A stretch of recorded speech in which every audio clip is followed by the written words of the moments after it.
Hello, I'm Ethan, and in this video I'm going to show you how to make your cross more efficient.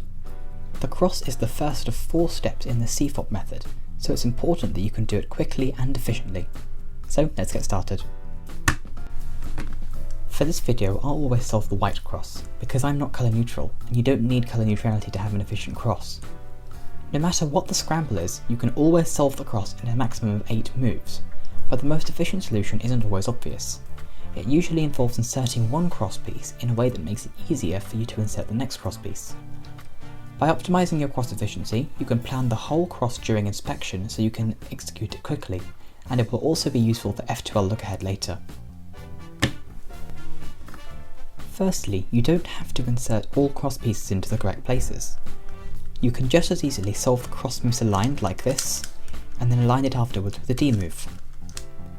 This can help you to cut down on regrips by reducing cube rotations, and to find a more efficient solution without lots of wasted U moves.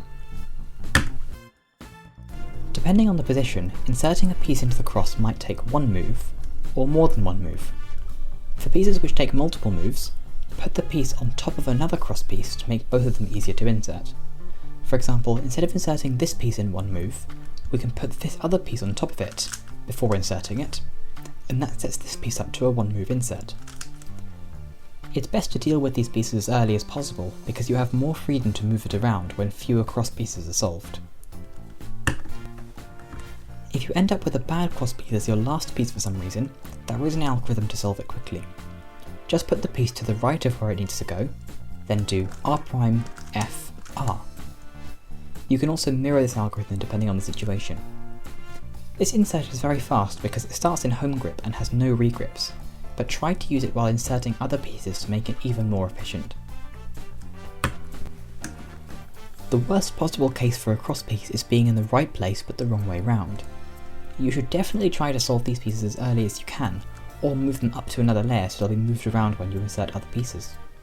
You should never leave a piece like this until the end of the cross, but if you make a mistake while inserting a piece, you can solve it using this algorithm. With the piece in the front, do F', D, R', D', and that flips the piece. But this algorithm is very slow, so try to avoid situations where you need to use this algorithm. Using those tips, it becomes easier to find an efficient cross solution, and with practice you can plan the whole solution during inspection. Since cube rotations are very slow, you'll need to find an angle where you can quickly execute your solution without needing to rotate. Usually it will be the angle without many F and B moves, because you can easily do most R, U, L, D algorithms without regrips. And finally, make sure you always plan your whole cross during inspection. Don't be lazy and only plan half of it. Knowing your whole cross solution before you start solving means you can execute it as fast as you can without thinking about it.